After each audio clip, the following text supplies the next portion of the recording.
saytga kirgan mijozlarning aniq ma'lumotlarini olish uchun sabitiyalarni qanday qilib to'g'ri o'rnatish kerak? Bugungi darsda sizlar bilan birgalikda standart event va maxsus eventlarni farqini ko'rib chiqamiz va ularni to'g'ri o'rnatishni o'rganamiz. Sizlar bilan birgalikda Facebook Pixel darslarini davom ettiramiz. Endi qaranglar. O'zi sabitiyalar qanaqa bo'ladi? Buni oldingi darsda ko'rgandik. Endi sabitiyalar o'zi ikki xil bo'ladi. Standart eventlar va maxsus eventlar. Standart eventlar bu Facebook tomonidan brauzer asosida yaratiladigan eventlar. Maxsus eventlar bu sal qiyinroq narsa. Maxsus eventlarni siz programmist orqali qo'shishingiz mumkin. Ya'ni saytni yaratgan odamga siz ma'lumotlarni, kodlarni tashlab berasiz. U saytning orqa tarafi, ya'ni background qismiga, ya'ni backend qismiga bu narsalarni yuklaydi va shu orqali sizni eventlaringiz paydo bo'ladi va siz bu orqali reklama xarajatlaringizni kamaytirasiz va reklama orqali daromadlaringizni oshirasiz. Bu nima degani? Qarang. Bundan oldingi darsda saytga kirdik.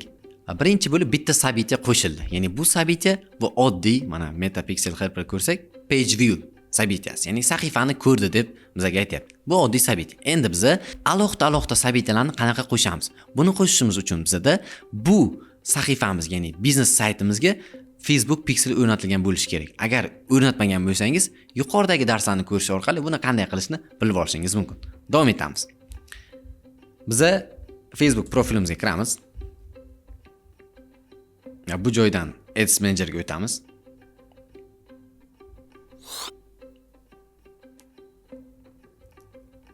Va Events Manager tanlab olamiz.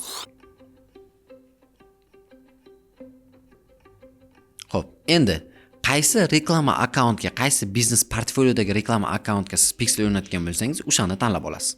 Hozir meni holatimda men Profi University'ga o'rnatgandim, Profi University'ni tanlayman. Va Profi University tanlaganimda menda Pixelim chiqib keladi. Mana ko'rib turibsizlar. Mana Pixel. Endi mana Pixeldagi ma'lumotlarni ko'rsatyapti. Endi men источник данныйga kiraman va menda mana Pixel bor. Ya'ni bitta biznes portfolioda bir nechta Pixel bo'lishi mumkin, lekin bitta Pixel yaratasiz, lekin uni hech qachon udalit qila olmaysiz. Ya'ni udat qilib bo'lmaydi. Pixel yaratiladi, lekin uni o'chirib bo'lmaydi. Pixel yaratdik. Endi biz qarang. Standart sabitiyalarni o'rnatishimiz kerak. Standart sabitiya o'rnatishimiz uchun oldin bizda Pixel o'rnatilgan bo'lishi kerak. Pixel o'rnatilgan bo'lsa, siz undan oldingi darsda aytganimdek tekshirib olasiz. O'rnatilgan bo'lsa, mana MetaMix Pixel Helper sizga ko'rsatib beradi o'rnatilgan, o'rnatilmaganligini va ma'lumotlar xuddi shunaqa ekranda ko'rib turganimizdek tushib boradi. Endi biz nima qilamiz? Biz testering sabitiyaga kiramiz va Pixelimizdagi ma'lumotlar qanaqa ishlayapti, shu narsani bitta tekshirib ko'ramiz. Xo'p, ma'lumotlar hammasi joyida. Muammo yo'q. Xo'p, endi obzor qismiga o'tib, bu joydan biz sabitiya o'rnatishimiz uchun Настройка bo'limiga o'tamiz. Mana Pixelda biz, ya'ni Pixelimizni tanladik. Настройка bo'limiga o'tdik. Настройка bo'limiga o'tganimizdan keyin pastga tushganimizda bizda mana Настройка sabitiya degan bo'lim bor. Открыть инструмент настройка sabitiyani ustiga bosamiz. Ya'ni Настройка sabitiyadan Открыть инструмент настройка sabitiyani ustiga bosamiz. Bosganimizda bizda mana saytingni yozdik. Ya'ni bizda ikkita yo'l bor. Saytimizni yozamiz. Saytimizni yozamiz. Qaysi saytni yozamiz? Pixel o'rnatilgan saytni yozamiz. Chunki Pixel asosida sabitiyalar yaratiladi. Va biz Открыть saytni ustiga bosamiz. Открыть saytni ustiga bosganimizda, agar bizda Pixel o'rnatilgan bo'lsa, bizda mana metani instrumenti chiqib keladi. Ya'ni vizualni instrument. Bu orqali siz hamma ma'lumotlarni endi qo'shib chiqsangiz bo'ladi. Endi sabitiya qo'shayotganda qanaqa qo'shamiz, qarang. Masalan, mana отслеживать новый knopkani ustiga bosasiz. Endi bu yerda har xil knopka bor. Mana ustiga bosganda tasavvur qiling, qarang. Mana qo'ng'iroq qilish knopkasini ustiga bosganda odam mana buni bosyapti va bu masalan bizda nima? Qo'ng'iroq qilish knopkasini bosganda siz masalan kontakt, ya'ni odamlar kontakt qildi deb подтвердить knopkasini berasiz. Bu standartni sabitiyalar. Keyingisi yana knopkani tekshirish bosasizda, masalan pastda ariza qoldirish knopkasini bossa, bu degani odamlar menga masalan pastga tushamiz. Nima qildi? Zayavka mana. Zayavka qoldirdi. Yoki bo'lmasa bu lead tepada. Chunki lead mana. Leadni ana qiymati, menga kerak emas leadni qiymati. Umumiy lead qoldirdi mana. O'zi ma'lumot berdim. Ro'yxatdan o'tish bosdi, uni ham bosganda ro'yxatdan o'tish bosdi. Xo'p, endi masalan yana knopkani bosamanda, batafsil knopkasi, masalan batafsil knopkasini bosganda odamlar masalan prosmotr kontent qildi, ya'ni kontentni ko'rdi deb buni belgilab подтвердить qilsam bo'ladi. Ya'ni xuddi shunaqa etapda men har bitta xatti-harakatni tushuntirib o'taman Facebookga. Ya'ni Pixel qoidasi degani, bu Pixel faqat saytga kirgan odamlarni to'p beradi. Lekin siz shunaqa instrument, ya'ni sabita qo'yish orqali aniq mijozingizni nima ish harakat qilgandan kelib chiqib ajratib olsangiz bo'ladi. Uni alohida segmentlarga bo'lib chiqsangiz bo'ladi. Masalan, men bularni qo'shib chiqqanim, ro'yxatdan o'tgan odamlarni Pixelga aytaman, olib ber deyman, u menga olib beradi. Yoki bo'lmasa qo'ng'iroq qilgan odamlarni deyman, olib beraman. Endi bu nima ta'lim sferasida ko'ryapmiz. Agar bu mahsulot sotadigan sayt bo'ladigan bo'lsa, korzinkaga kiritgan, sotib olgan yoki tovarni tanlagan odamlar ajratib ber, har bittasiga alohida shunaqa sabitalar beradigan bo'lsangiz, уже siz aniq mijozlaringizni ajratib olasiz va reklamaningizdagi sotuvlarni yanada oshirib borasiz. Bu reklamani orqasidan, ya'ni sizdan mahsulot xarid qilmagancha odamlar orqasidan quvib olishdek narsa. Hamma narsani qilib bo'lganimizdan keyin biz zaвершить настройкani ustiga bosamiz, готовani bosamiz va bu joyda пропуск qilib qo'yamiz. Ya'ni bizda sabitalar o'rnatildi. Ya'ni biz standartni sabitalarni o'rnatdik. Endi biz sizlar bilan maxsus eventlar qanaqa o'rnatilishini ko'ramiz. Qaranglar, maxsus eventlar soздать knopkasini ustiga bosamiz, soздать специальный настроенный конверсия degan ustiga bosganimizda bizda mana event chiqadi. Endi bizda данный Facebook Pixel degan narsa, bizda nazvaniyasini yozamiz. Masalan, nazvaniyasi lead deylik, saytga kiradi. West traffic URL yo'q, lead. Men standartni sabitadagi leadni ko'rsataman va menda aytaman.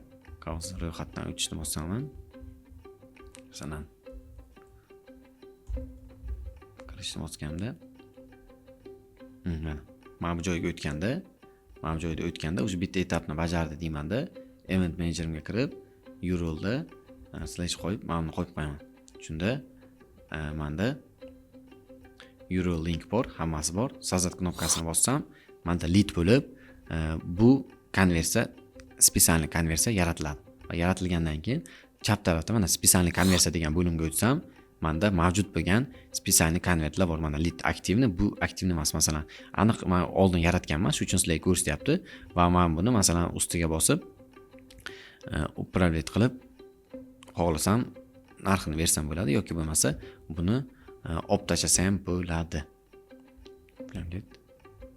Udalit. Mana udalit qo'rsam bo'ladi. Ya'ni menga kerak emas. O'zi spesialniy konversiyalar xohlasangiz event manager ichiga kirganingizda spesialniy bo'limdan yoki bo'lmasa hozir ko'rsatganimdek источник данныйda soздать qilib buni joydan ham yaratishingiz mumkin yoki spesialniy настройка kirib o'zi 8 ta yaratsangiz bo'ladi shunaqa konversiyalarni.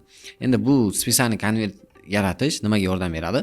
Aniq siz reklama yo'qotganingizda hali undan keyingi mavzuda qanday qilib prodaja maqsadida reklama yo'qishga gaplashamiz. Shunda siz aniq aytib bilasiz. Ya'ni Facebook menga oxirgi etapda mana saytimga kirib, mana bu ro'yxatdan o'tishni bosgan va mana bu joyga kirgan odamlarga o'xshagan to'y ber va shunaqa odamlarga men reklama yo'qay degan ma'noda ajratib olasiz va ularga reklamani ishga tushirasiz.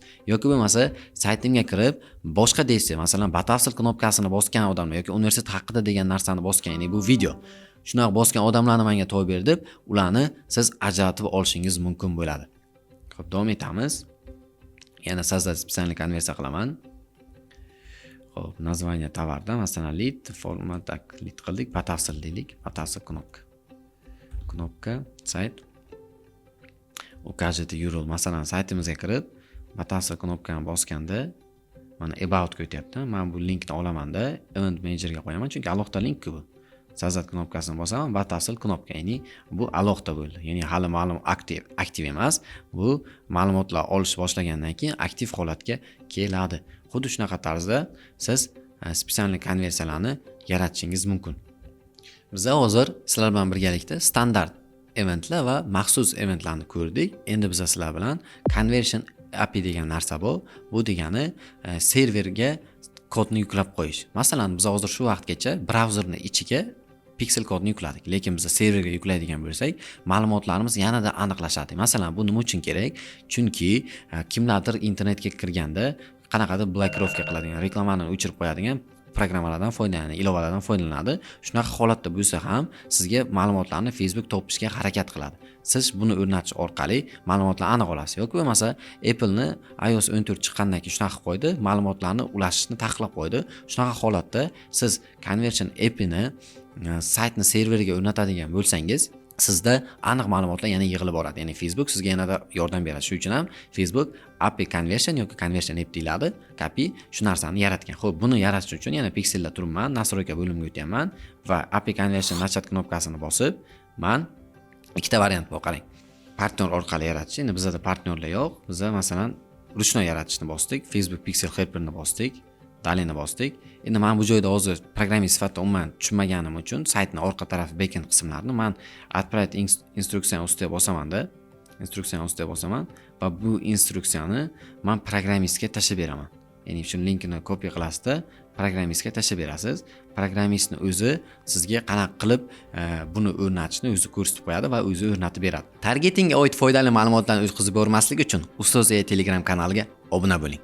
Va barcha foydali ma'lumotlarni shu yerga jo'natamiz. Agar sizda qanaqadir savollar bo'ladigan bo'lsa, Telegram kanalimizda yozib qoldiring. Barchasiga o'zim javob beraman. Agar siz Ustoz AI loyihasini qo'llab-quvvatlamoqchi bo'lsangiz, pastdagi havola orqali bizga donat qilishingiz mumkin. Keyingi darsni ko'rish uchun ekrandagi playlist ustiga bosing.